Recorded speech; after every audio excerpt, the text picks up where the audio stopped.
The 2026 Formula One season is just about to start, and this is the perfect time to go through all of the teams and rank them from worst to best in terms of their chances of winning the World Championship. So, first off, the worst team, we have Aston Martin Aramco Racing. I made a video about this a couple of weeks ago, and a lot of people disagreed with what I just said. Basically, their car is so unreliable that they are behind in every way possible.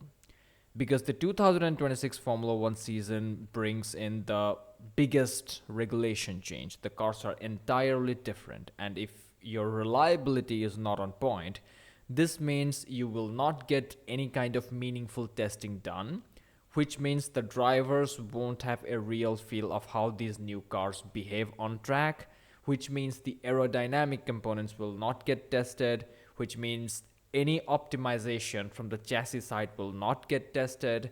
Any of the data related to energy harvesting and deployment, which is extremely critical because of the magnitude of regulation change, is not going to be collected. And that's why Aston Martin, they literally are behind. And I made a different video about this, explaining why this keeps on happening with, first it was Racing Point, then it was Aston Martin, and why this keeps happening to them. It's related to how Lawrence Stroll, Lance's father, likes to run Formula One teams. What Lawrence Stroll does is he looks at the teams that are currently successful, and then he starts to analyze, okay, these are the people or these are the things why that particular team is successful, and then he copies that. For example, when Aston Martin was known as Racing Point back in the day, they copied Mercedes, and they were known as the Pink Mercedes. Then later on, in 2023 Formula One season, Aston Martin copied aerodynamic concepts from Red Bull, and which is why Fernando Alonso had a good run of multiple podium finishes in the initial stages of the season in 2023. And recently, for 2026, Lawrence Stroll did it again. He copied what made Red Bull successful in his mind. He got Adrian Newey, he got the Honda Power Unit exclusive deal, he got all of that. What he fails to understand, what Lawrence Stroll, Lance's dad, fails to understand, is that systems that iterate themselves to improve, they lead to success. You cannot just copy what's working for someone else without knowing the philosophy, without knowing the environment, and expect the same results. It's not going to happen. But either way, these guys are going to be dead last, and there are now serious rumors that they don't even have the parts to, be dead last in the first Grand Prix. So they're not even going to start the first Grand Prix. They're just going to do the formation lap, and then they're going to DNF. Neither of these drivers are going to be classified in the in the World Championship, because they're not going to take the checkered flag. So we don't know how many races this is going to happen, but they are significantly behind, and it's a joke. It's a shame because it's Fernando's last season. Maybe he's going to get a contract extension. Who knows? We move on. Up next, we have Cadillac. Now, the only thing that these guys have going on good for them, two things actually, is number one is they have experienced drivers. They have drivers who know how to fight at the front, who know what it is like to absorb the pressure. They know what it is like to be in championship-winning Formula One teams. Both of them. The second advantage that these guys have is that they are using a Ferrari power unit, and the Ferrari power unit seems to have a good advantage when it comes to race stop. But at the same time, with all of that being said, it's their first season in Formula One, so we kind of expect them to be the back markers. If they're better than a lot of the other teams, then it's going to be surprising. A lot of the midfield teams in particular, I think they're going to be fighting with Racing Bulls. They may fight with Alpine, we don't know. Alpine is using Mercedes power unit, which seems to be strong, and their testing results seem to be promising. They're reliable and all that. We'll see about that. They don't have a lot of pace though. So Cadillac, Valtteri Bottas, and Sergio Perez are going to be fighting with Racing Bulls, Alpine, and I was going to say Aston Martin, but Aston Martin are, they're not even going to be on the track for at least the first few races. based on the rumors that are coming out of Silverstone. We move on. Racing Bull. So they got a new driver, and historically, I mean, when I say historically, I mean like last year and a few years before that, these guys have been developing semi-competitive cars for the midfield, which is pretty impressive.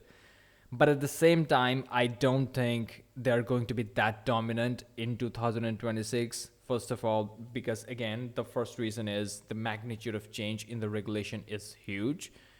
The second reason is Arvid Lindblad is a new guy, so he is going to take some time to get used to the cars.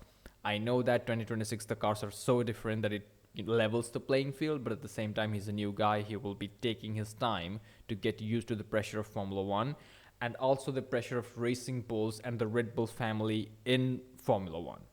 Right now the leadership has changed a lot. The working philosophy of Red Bull as a Formula One racing entity, both in Racing Bulls and Red Bull, are evolving a little bit. They're now going much more on the technical side and things like that, but the core philosophy kind of remains the same. Even with Helmut Marko out and Christian Horner out, there's still going to be a lot of pressure on Lindblad. And Liam Lawson is great at race execution, but he's still shit at qualifying. Even in the throughout the 2025 season, I have been saying this race after race, and he also admitted it. Like in mid-season, he appeared in some interview. Someone asked him, where do you need to improve? And he said that, frankly, qualifying is the only place that I think I need to improve massively. And he's right. So awareness is good. So that's a good thing. But at the same time, when you're battling in the midfield and you're struggling in qualifying and your teammate is a rookie and it's the biggest shift in regulation change, which means the resources are going to be less, and you also have the new engine with Ford. The engine is extremely reliable, and it seems that they have some decent performance under that, but I guess we will see in the race. But if you look at all of those things, I think Racing Bulls are definitely going to be in the back of the midfield unless they get their shit together. We don't know how good Arvid Lindblad is in terms of qualifying. In terms of his spatial awareness, he is good at crashing. I mean, there are some good crash highlights of Lindblad, but at the same time, he definitely had some good performances in the junior categories. So, that's why he is here, obviously, duh. But yeah, Liam Lawson definitely needs to get his shit together. He's the lead driver in Racing Bulls. And tell you what, if he doesn't perform significantly better than Lindblad in this season, in 2026, he's probably going to get dropped. That's a key thing we need to understand, because Lindblad, being the rookie, right now he can first year he can take it easy, he can make some mistakes. 2026 new era of regulation change, he can just play around that. Liam Lawson, on the other hand, needs to deliver. He needs to deliver good results, because he had Formula One experience in 2025 when he started his first full-time season, and his teammate Isaac Ajar, he got the better of him. That's why he got promoted to Red Bull for 2026 to be Max Verstappen's teammate. So Liam Lawson, definitely the pressure on him, so we'll see how he delivers under pressure. We move on. Alpine. Initially, I was thinking that these guys will show up the shit box, but then it's not a shit box. It seems like they're going to be at the front of the midfield, at least. Because, hear me out, their performance is not that bad. Their energy deployment seems to be okay, but I think with the Mercedes power unit, they have gone in the right direction. Pierre Gasly is the Max Verstappen of this team. And Franco Colapinto is also not that bad when he's not crashing and, destroying the car into a million pieces. But Pierre Gasly, he's the guy that I'm betting all on, and I think he's going to get a few podiums in the 2026 Formula One season on merit, on car's performance. Obviously, these are going to be some crazy races where qualifying is going to be super important and he's going to nail it, or, something with strategy where he's going to have it, but he will have also pace to kind of back up his performance in order to secure a podium or two. That's definitely going to happen. In terms of reliability, they're top notch. In terms of their overall race pace. I know it's very difficult to glean it during testing. You really don't have much data, but in heavy fuel runs, especially in the second week of testing, these guys were doing good. So in terms of race pace compared to the rest of the midfield teams, as we have just been going through, like Racing Bulls, Cadillac, it seems that Alpine definitely have a good shot. Both of their drivers have some decent experience, and also in 2025, towards the later stages of 2025, Franco Colapinto has been improving. He did significantly close the qualifying gap to Pierre Gasly. He was like a tenth and a bit off, which is very impressive because Pierre Gasly is a motherfucker. We move on. Audi. Now, earlier I wanted to say that Audi is going to be good. They're going to be like the consistent front runners. They're going to be fighting for like maybe not wins and pole positions, but definitely podium finishes. But right now, looking at them, even though their package is very reliable, I think we need to give them some time, because they are showing up with a new engine, new aero, new everything. The team structure has changed. Yes, they have more money than before. Yes, the team seems to be more stable. They have really good drivers. Gabriel Bortoleto needs to be a little bit better. Nico Hülkenberg needs to fix his qualifying. These are actually the problems that they have. Apart from, having a new engine, and we don't know the performance and how well the engine charges the battery, because that's the big challenge. One of the biggest challenges of 2026 is going to be energy harvesting. We all know it, and it's going to be fucking boring, but it is what it is. We have to wrap our heads around it. The 2026 World Championship is going to be determined by who can use the engine or who can burn fuel most efficiently to recharge the battery. Like the peak of sustainability here, ladies and gentlemen. So we haven't seen how efficient the Audi engine is in charging their battery pack, but and the primary reason why there's a big question mark is because it's their first ever engine in Formula One, like at least based on the recent memory. So that's the problem. And the second problem is about the drivers, as I just said. Gabriel Bortoleto, his performance is good, but it's kind of unpredictable. He needs to nail the consistency. And Nico Hülkenberg, even though he's consistent in race pace, he's shit at qualifying. For some reason, he has forgotten how to qualify well. He's the guy who got Williams a pole position back in like 2012. 2012 was it? Whatever. Like, he was very good in qualifying. He was, consistently dragging shit cars into good positions, into Q3s. He was doing all of that. But in 2025, if you look at his qualifying performances, horrible. Especially in the Silverstone Grand Prix, the race where he got the podium, he started P19.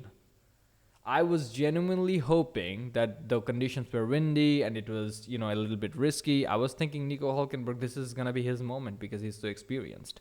But, I was wrong. But fortunately in the race, he, made all up for it by securing the podium.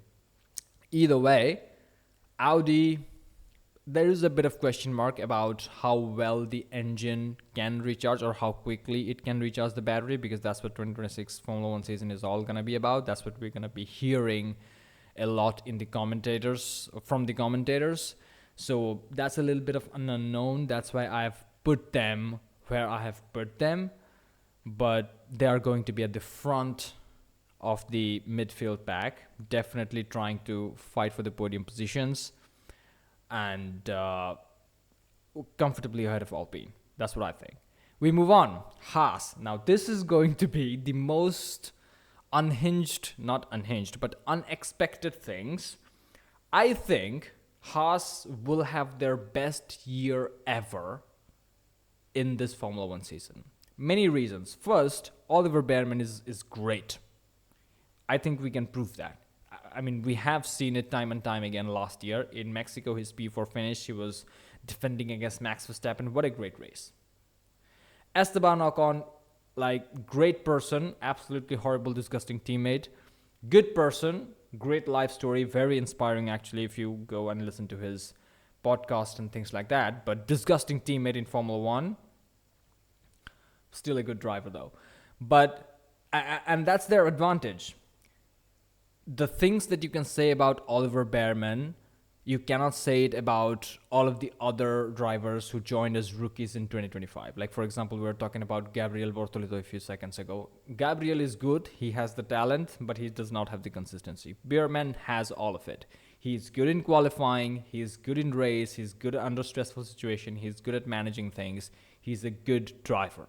And Esteban Ocon, even though, he's a bad teammate, he is very skillful, and he can make the difference when it comes down to the driver. He does make the difference. He's not afraid to getting into crashes. That gives him the edge. Another advantage that Haas have is that this testing was their best testing ever. And I think it was Oliver Bearman who said it in the interviews after the Barcelona shakedown and after the couple of weeks of testing in Bahrain. He said that we collected more data in these testing sessions, more than we did last year entirely. Something along those lines, which means that their testing game is on point. Plus, they have the Ferrari power unit, and Ferrari power unit is good at race starts. And again, I have been repeating this throughout this video. 2026 Formula 1 season is all going to be about who can recharge their batteries best and harvest it best. These two are good drivers, in form, hungry. Their testing was on point. Reliable Ferrari engine, which is good at, battery deployment. Multiple podium finishes. That's what's going to happen. And I know that this is kind of a crazy prediction, but at the same time, if there is going to be a year of the underdog, 2026 is that year. And if there are a kind of underdog who will be, making the most of this opportunity, it's going to be these two guys. So I guess we will see how it pans out. We move on. McLaren. A lot of things I wanted to say about these two guys. First of all, Lando Norris is not going to win the World Championship in 2026. The first reason is that, the most important reason is that he is not that good of a driver. If you have a rocket ship for the entirety of the season, for the majority of the race, where the car is stable and is clearly faster than the competition, and you win by only 2 points, it's saying something. And it's not like Lando Norris did not drive like a champion. He did drive like a champion. If you look at the last few races of, I think Oscar Piastri crashed in Azerbaijan. I think after Azerbaijan, he was slowly building his momentum, and he peaked in Mexico, and he continued that momentum as well. He was not getting panicked, and he was making the most out of whatever situation was available. So he did drive like a champion in the trailing end of the season. But at the same time, if you look at the entire 2025 Formula 1 season and judge Norris's performance, he had the potential to wrap it up by Singapore. Lando Norris could have become the world champion by Singapore. And had he done that, then we could say that, 2026 could be Lando Norris, but that's not going to happen. Now, Oscar Piastri. The thing about Oscar Piastri is, starts off really well, but then towards the end, he drives like a retard. And that's what has happened. Lando Norris won the 2025 Formula 1 World Championship because Oscar Piastri threw it away, and Red Bull did not give Max Verstappen a fast enough car throughout the whole season. That's the reason why Norris became champion. So Oscar Piastri needs to get his shit together and not throw the championship away. He has all the talent and the mentality to become a world champion. But at the same time, if you look at the overall performance of the McLaren package, it's not that impressive. I think they may have not nailed the chassis side of things and also the battery side of things. Maybe are they getting the battery from Mercedes? I think so. I did write it somewhere. But anyway, their performance doesn't seem that impressive. They're behind. I would put them behind Williams. We move on and let's talk about Williams. Carlos Sainz and Alexander Albon, great drivers. Team is on the rise. Mercedes power unit, extremely reliable. Did miss the shakedown in Barcelona, but the rest of their testing was great. They focused on heavy runs and they collected a lot of data. In the initial few races, I don't think they're going to be that fast because they will still be fine-tuning the car. They are a little bit on the back foot, not as much as Aston Martin, but a little bit on the back foot. But I genuinely believe that Williams are going to be frequently visiting the podiums or challenging for the podiums. They're a top 5 team for sure. For sure. And especially if Carlos Sainz's luck is not shit, then he definitely will have a huge advantage. Alexander Albon also has experience fighting at the front. He was Max Verstappen's teammate, and he was actually, if you look at the numbers, performance-wise, he was the best like Max Verstappen teammate in terms of performance. So he's actually a very good driver. I just hope that Williams' car does not have a lot of bogey tracks. Like in 2025, there were tracks in which Williams was good, but there were also tracks which were like they were gonna be shit and they knew it beforehand. So 2026 is gonna be kind of like that. Oh no. I mean that if 2026 is kind of like that, then we're cooked. But at the same time, if they did learn those lessons, then they probably would design a car which doesn't have those inherent baked-in limitations in which their performance drops visibly and predictably, or for some circuits. If they have fixed that issue, then we are definitely looking at Williams as a title contender. Definitely fighting for race wins consistently for many, many races. And that's what the sport is all about. Battery management and fighting for podiums. We move on. Verstappen.com Racing. Okay, so we have a new sacrifice for whatever demon that powers Max Verstappen in Verstappen.com Racing. Isaac Ajar. Now, I don't know how effective Isaac is going to be in absorbing the Verstappen pressure and also performing well, but he's very good in qualifying. In his second race, he outqualified Yuki Tsunoda. In China, in 2025 China, Isaac Ajar outqualified Yuki Tsunoda. That's impressive. That's high praise. Now, if you look at Max Verstappen, there will be a cold day in hell before Isaac Ajar outshines Max Verstappen. That's what it's gonna be like. Now we will see how far behind he is. And also another interesting thing I noted about Verstappen.com Racing going into 2026 is that magically the car had some technical issues when it was Isaac's turn in the testing, which was kind of weird. The car had problems when Max was driving it in the testing, but less.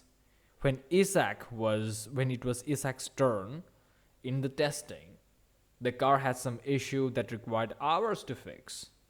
Not that frequent in case of Max Verstappen, if you know what I'm saying. So that was a little bit of funny business that I noticed. Obviously, I'm not saying that in any type of way that Red Bull Racing is very much leaning on Verstappen and is actively sabotaging the other driver. I'm not saying that. But between the two drivers, Max Verstappen got more testing time under his belt going into 2026. Biggest jump in regulations, new engine, new type of cars, new type of driving styles. Obviously, he's irritated, but at the same time, he's going to be the best at it. He has all the gaming experience. He knows which buttons to push, which power boost to activate in which section of the track, how to properly recharge the battery throughout the race and deploy it well to optimize the lap times overall. He's going to be the master of all of that, so I guess we'll see how that pans out. But at the same time, Max Verstappen is going to be a title contender. This is for sure. Isaac Ajar is going to be like P5 in the Drivers' Championship, something like that. He's not going to be that good, but Verstappen is going to be a close title contender. I don't know who is going to win yet. We will have some nice official predictions after the first couple of races. The first two races are critical into seeing that, in defining the pecking order. So after that, I can give a clear prediction about this guy is going to be the world champion. But it seems like Verstappen definitely is going to be a contender for the 2026 Drivers' Championship. The primary reason is Red Bull Ford engine looks solid and their performance looks dope. Obviously, it's not on the level of Ferrari or Mercedes, but Max Verstappen, he is capable of pulling out magic from the car. And all he needs is a car like second or third fastest. If the car is second or third fastest, then he can win the world championship. We have seen it before, and we probably will see it again. And the Red Bull car is definitely in that ballpark. The Red Bull racing car for 2026 is definitely in the top three, which means Verstappen is definitely going to be fighting for the World Drivers' Championship. Now we will see if that top three pace of Red Bull Racing's car is going to be consistent throughout the year, because if that car is the top three car across all of the races, then Verstappen is going to win. And that's why we need to wait for the first couple of races to finish. So I guess that prediction will come when it comes. We move on. Mercedes. George Russell must win the 2026 Formula One World Championship. Otherwise, he's going to get replaced by Max Verstappen. That's for sure. The only reason why George Russell's contract renewal was delayed in 2025 is because Toto Wolff wanted George to be out of options so that he accepts the 1+1 deal that Toto was offering all along. Earlier, at the beginning of the season in 2025, Toto Wolff offered George Russell 1+1 contract. 1 year, then if you perform well, then it will be renewed for another year. George Russell said, no, I need a multi-year contract. Toto Wolff vanished. Towards the end, as the season progressed, all of the drivers and teams, like, it was obvious that there was not many seats left. Verstappen was not leaving Red Bull. Williams liked their drivers. Arvid Lindblad was the new addition. Yuki Tsunoda got fired, etc., etc. All those things were happening.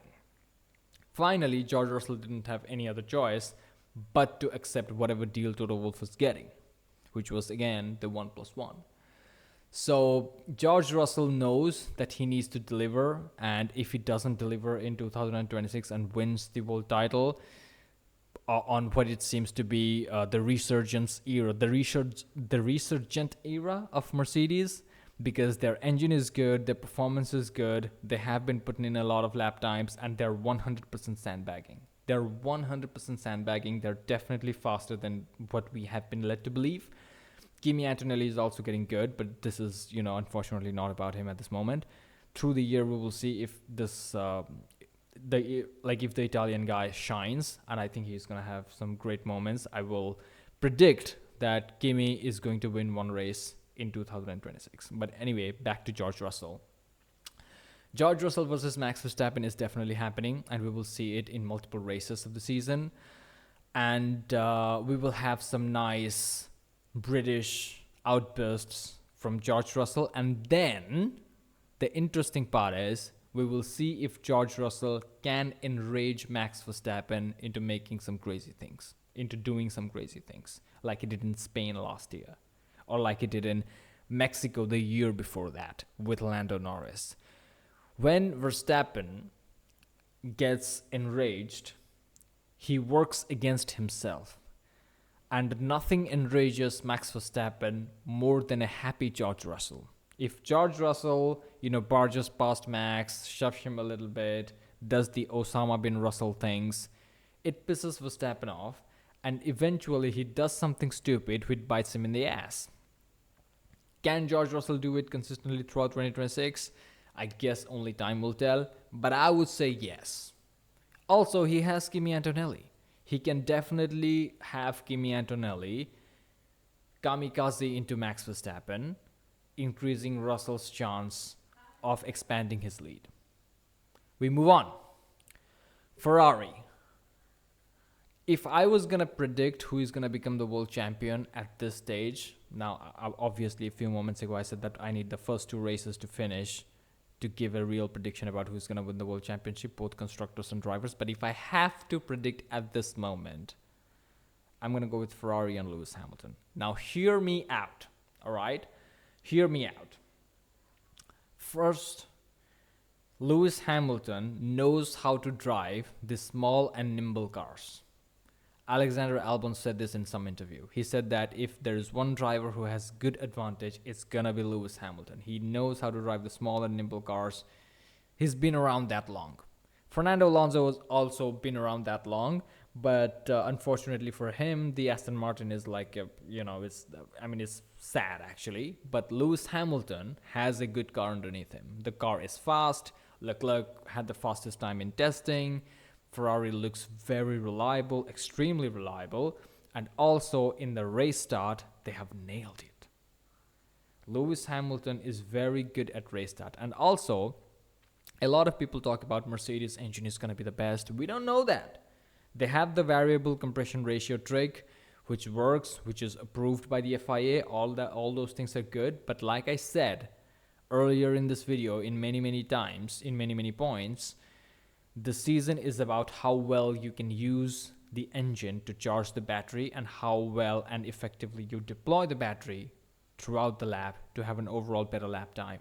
Lewis Hamilton can do that because Ferrari's engine is optimized for good race starts, and also hopefully as an extension, this is a little bit of hopium. Obviously, with any kind of things you say about Ferrari, which is positive predictions, you have a little bit of hopium. So it seems that Ferrari's engine is not that bad. And Lewis Hamilton, who has the experience of driving around thin and nimble cars, and his driving style, the way he brakes, the way he exits the corner, I think is going to benefit him. So I guess we will see throughout the season if Lewis Hamilton is going to win his 8th world title with Ferrari. Is going to be crazy. That's the prediction that I'm going to say. Charles Leclerc recently got married, which means that he will have like a 2/10 disadvantage. This usually is the trend, but I don't know, maybe he can defy it. So far, he has been ruining his career by spending his prime years of his career in Ferrari. But recently, also another thing that gives Ferrari the biggest chance of success in 2026 is that they are actually making some changes. Ferrari are listening to the drivers and are making organizational changes in order to win. They demoted Riccardo Adami, who is shit at communication throughout the race. I don't know how he got promoted into being a race engineer in the first place, but Riccardo Adami got demoted, and God knows what other change has been happening organizationally and structurally behind the scenes at Ferrari. So that's also another reason why, on top of the existing hopium, why Ferrari has a shot at winning the 2026 world title. So I guess we will see as the season progresses. Thank you for watching, like and subscribe, and I'll see you in the next one.